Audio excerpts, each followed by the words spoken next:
it chapter by chapter, one bite at a time. So many adventures and mountains we can climb. Take it word for word, line by line, one bite at a time.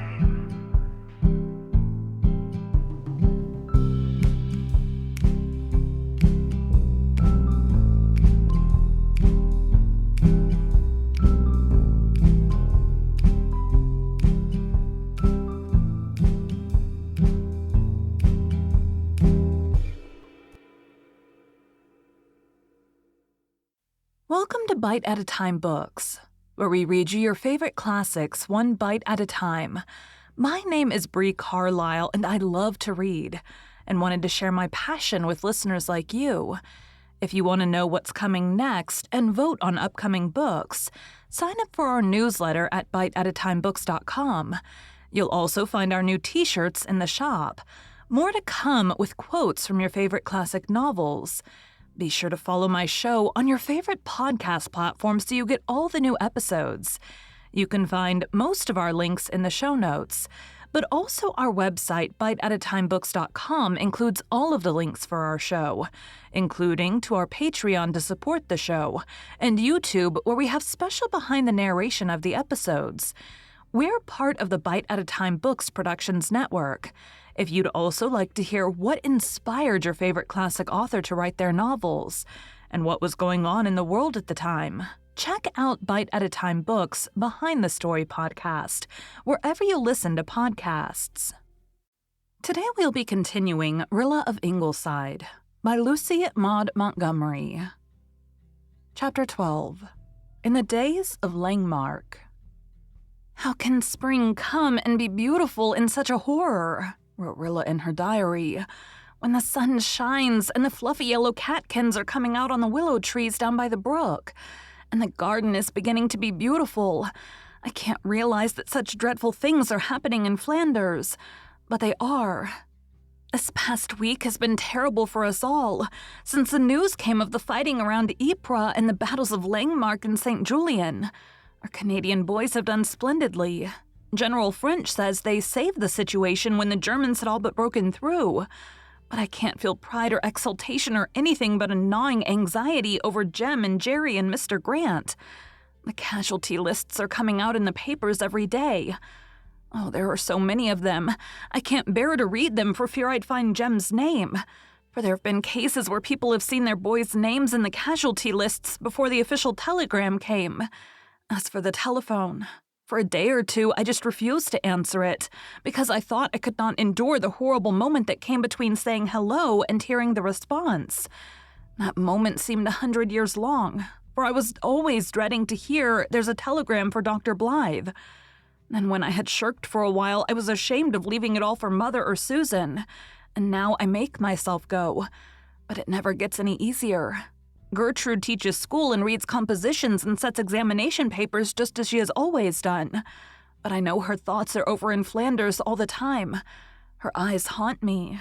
And Kenneth is in khaki now, too. He's got a lieutenant's commission and expects to go overseas in midsummer. So he wrote me. There wasn't much else in the letter. He seemed to be thinking of nothing but going overseas. I shall not see him again before he goes. Perhaps I will never see him again. Sometimes I ask myself if that evening at Four Winds was all a dream. It might as well be. It seems as if it happened in another life lived years ago, and everybody's forgotten it but me. Walter and Nan and Di came home last night from Redmond. When Walter stepped off the train, Dog Monday rushed to meet him, frantic with joy. I suppose he thought Jem would be there too. After the first moment, he paid no attention to Walter and his pats, but just stood there wagging his tail nervously and looking past Walter at the other people coming out, with eyes that made me choke up, for I couldn't help thinking that for all we knew, Monday might never see Jem come off that train again. Then when all the people were out, Monday looked up at Walter, gave his hand a little lick as if to say, "I know it isn't your fault he didn't come. Excuse me for feeling disappointed." And then he trotted back to his shed, with that funny little sidelong waggle of his that always makes it seem that his hind legs are traveling directly away from the point at which his forelegs are aiming. We tried to coax him home with us. Di even got down and kissed him between the eyes and said, "Monday, old duck, won't you come up with us just for the evening?" And Mother said he did. I'm very sorry, but I can't. I've got a date to meet Jem here, you know. And there's a train goes through at 8. It's lovely to have Walter back again. Oh, he seems quiet and sad, just as he was at Christmas. But I'm going to love him hard and cheer him up and make him laugh as he used to. It seems to me that every day of my life Walter means more to me. The other evening, Susan happened to say that the Mayflowers were out in Rainbow Valley. I chanced to be looking at Mother when Susan spoke. Her face changed, and she gave a queer little choked cry. Most of the time Mother is so spunky and gay you would never guess what she feels inside. But now and then some little thing is too much for her, and we see under the surface. "Mayflowers," she said. "Jem brought me Mayflowers last year." And she got up and went out of the room. I would have rushed off to Rainbow Valley and brought her an armful of Mayflowers, but I knew that wasn't what she wanted. And after Walter got home last night, he slipped away to the valley and brought Mother home all the Mayflowers he could find. Nobody had said a word to him about it. He just remembered himself that Jem used to bring Mother the first Mayflowers, and so he brought them in Jem's place. It shows how tender and thoughtful he is, and yet there are people who send him cruel letters. It seems strange that we can go in with ordinary life just as if nothing were happening overseas that concerned us, just as if any day might not bring us awful news. But we can and do. Susan is putting in the garden, and Mother and she are house cleaning, and we Junior Reds are getting up a concert in aid of the Belgians. We've been practicing for a month and having no end of trouble and bother with cranky people. Miranda Pryor promised to help with the dialogue, and when she had her part all learned, her father put his foot down and refused to allow her to help at all. I'm not blaming Miranda exactly, but I do think she might have a little more spunk sometimes. If she put her foot down once in a while, she might bring her father to terms, for she's all the housekeeper he has, and what would he do if she struck? If I were in Miranda's shoes, I'd find some way of managing Whiskers on the Moon. I would horsewhip him, or bite him if nothing else would serve. But Miranda is a meek and obedient daughter whose day should be long in the land. I couldn't get anyone else to take the part because nobody liked it, so finally I had to take it myself. Olive Kirk is on the concert committee and goes against me in every single thing, but I got my way in asking Mrs. Channing to come out from town and sing for us anyhow. She's a beautiful singer and will draw such a crowd that we will make more than we will have to pay her. Olive Kirk thought our local talent good enough, and Minnie Clow won't sing at all now in the choruses because she would be so nervous before Mrs. Channing. And Minnie is the only good alto we have. There are times when I'm so exasperated that I feel tempted to wash my hands of the whole affair. But after I danced round my room a few times in sheer rage, I cooled down and have another whack at it. Just at present, I'm racked with worry for fear the Isaac Reeses are taking whooping cough. They have all got a dreadful cold, and there are 5 of them who have important parts in the program. And if they go and develop whooping cough, what shall I do? Dick Reese's violin solo is to be one of our tidbits, and Kit Reese is in every tableau, and the 3 small girls have the cutest flag drill. I've been toiling for weeks to train them in it, and now it seems likely that all my trouble will go for nothing. Jim's cut his first tooth today. I'm very glad, for he's nearly 9 months old, and Mary Vance has been insinuating that he is awfully backward about cutting his teeth. He has begun to creep, but doesn't crawl as most babies do. He trots about on all 4s and carries things in his mouth like a little dog.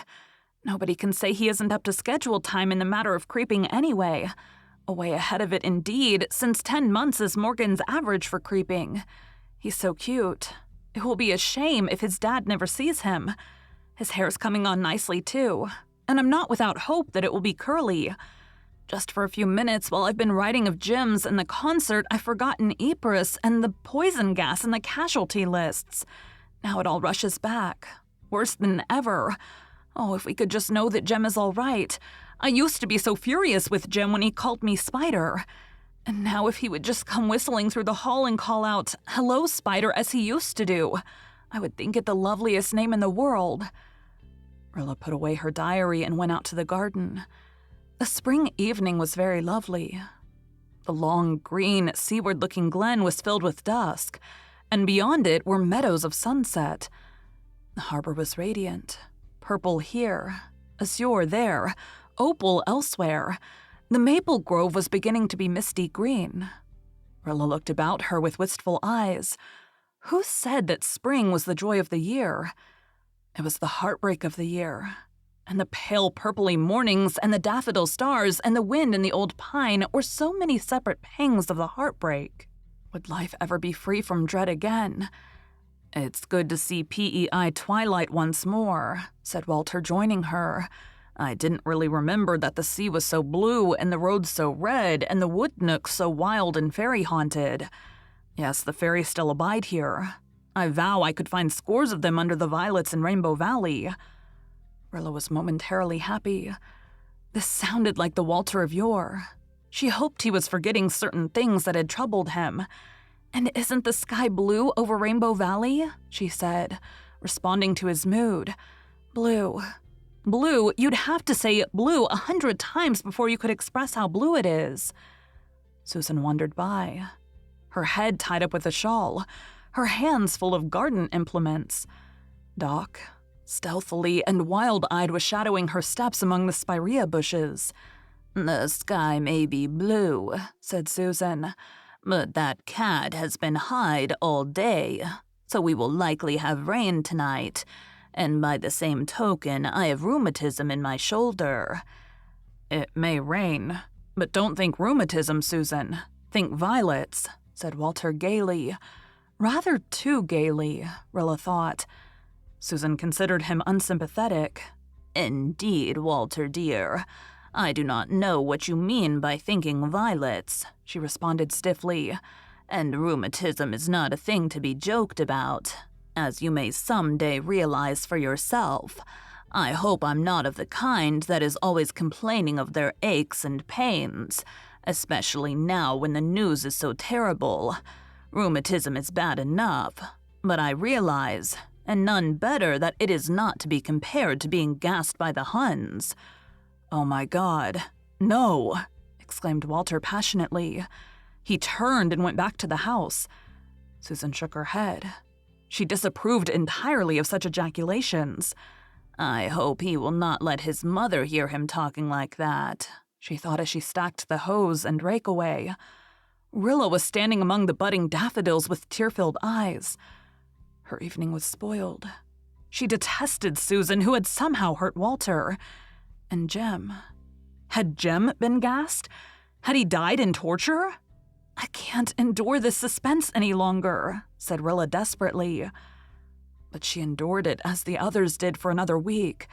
Then a letter came from Jem. He was all right. "I've come through without a scratch, Dad.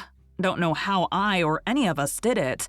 You'll have seen all about it in the papers. I can't write of it, but the Huns haven't got through. They won't get through. Jerry was knocked stiff by a shell one time, but it was only the shock. He was all right in a few days. Grant is safe, too." Nan had a letter from Jerry Meredith. "I came back to consciousness at dawn," he wrote. "Couldn't tell what had happened to me, but thought that I was done for. I was all alone and afraid. Terribly afraid. Dead men were all around me, lying on the horrible gray, slimy fields. I was woefully thirsty. And I thought of David in the Bethlehem water and of the old spring in Rainbow Valley under the maples. I seemed to see it just before me, and you standing laughing on the other side of it, and I thought it was all over with me. And I didn't care. Honestly, I didn't care. I just felt a dreadful childish fear of loneliness and of those dead men around me, and a sort of wonder how this could have happened to me. Then they found me and carted me off, and before long I discovered that there wasn't really anything wrong with me. I'm going back to the trenches tomorrow. Every man is needed there that can be got." "Laughter is gone out of the world," said Faith Meredith, who had come over to report on her letters. "I remember telling old Mrs. Taylor long ago that the world was a world of laughter, but it isn't so any longer." "It's a shriek of anguish," said Gertrude Oliver. "We must keep a little laughter, girls," said Mrs. Blythe. "A good laugh is as good as a prayer sometimes. Only sometimes," she added under her breath. She had found it very hard to laugh during the 3 weeks she had just lived through. She, Anne Blythe, to whom laughter had always come so easily and freshly. And what hurt most was that Rilla's laughter had grown so rare. Rilla, whom she used to think laughed overmuch, was all the child's girlhood to be so clouded? Yet how strong and clever and womanly she was growing. How patiently she knitted and sewed and manipulated those uncertain junior reds. And how wonderful she was with gems. She really could not do better for that child than if she had raised a baker's dozen, Mrs. Dr. dear, Susan had avowed solemnly. Little did I ever expect it of her on the day she landed here with that soup tureen. Thank you for joining Bite at a Time Books today, while we read a bite of one of your favorite classics. Again, my name is Bree Carlile, and I hope you come back tomorrow for the next bite of Rilla of Ingleside. Don't forget to sign up for our newsletter at biteatatimebooks.com and check out the shop. You can check out the show notes or our website, biteatatimebooks.com, for the rest of the links for our show.